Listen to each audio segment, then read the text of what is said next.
Hello everyone and good evening. My name is Juliana Steinberg and I am here with JMT Channel 3 News. If you couldn't tell by my outfit or with the background behind me, I am currently in Vietnam, where the most extreme action takes place and the stripes of America stand tall. We are currently at war with the Viet Cong, but there has been talk of this finally ending. Is this true? What do the soldiers think about it? All of these questions and more will be answered on tonight's newscast. Sit tight, you and me are in for an exciting ride. I'm at a base in Vietnam with a young but courageous soldier here to speak with me. Let's get an inside view from our country's finest. What is your name, sir? Jorge Ramirez. Where are you from back home? I'm from San Diego, California.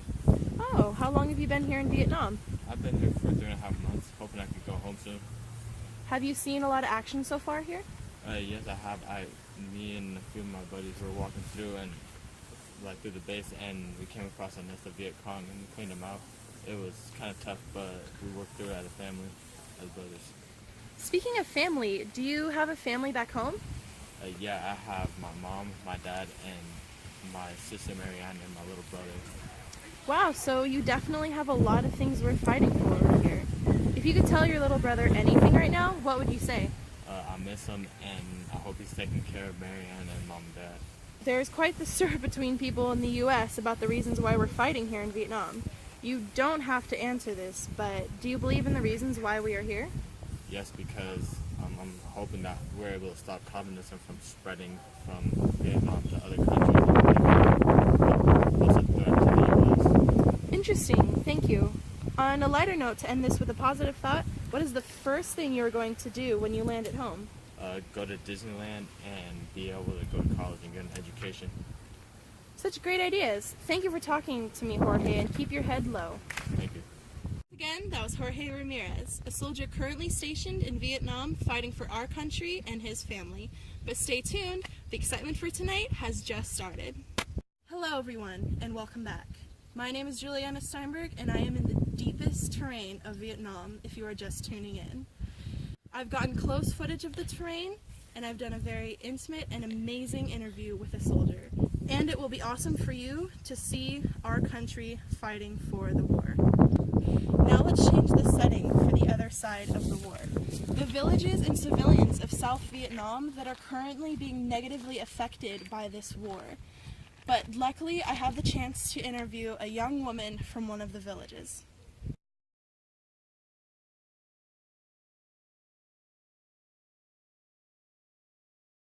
Darling, what's your name? Lechu. How about we call you Leah? Leah fits you perfectly. So, how's your village doing? The alive villagers? Well, they're all living, which is something you could not say about most of my village.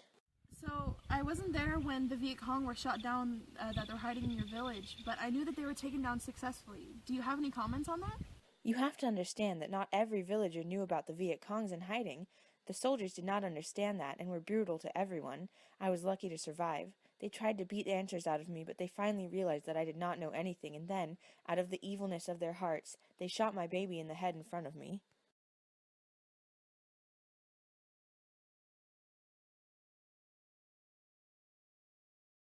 Sorry about that. We had some technical difficulties. Now back to the interview with Leah.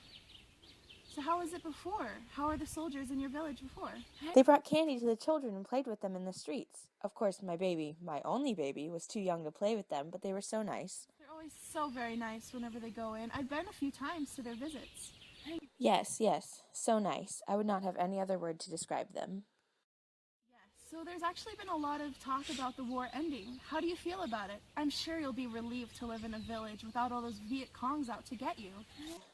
Yes, my village will be considerably smaller. We will hopefully be able to live in peace once more. I truly hope the war is almost over.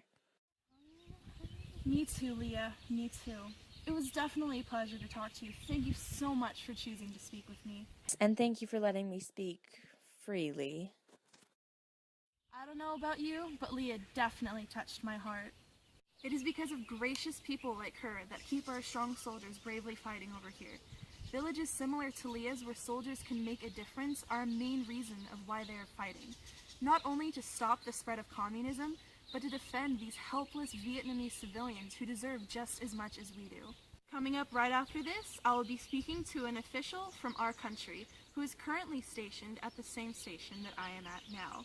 We will finally get a view on the war from the government's eyes and hopefully get some news about the end of the war. Stay tuned, it is about to get really interesting.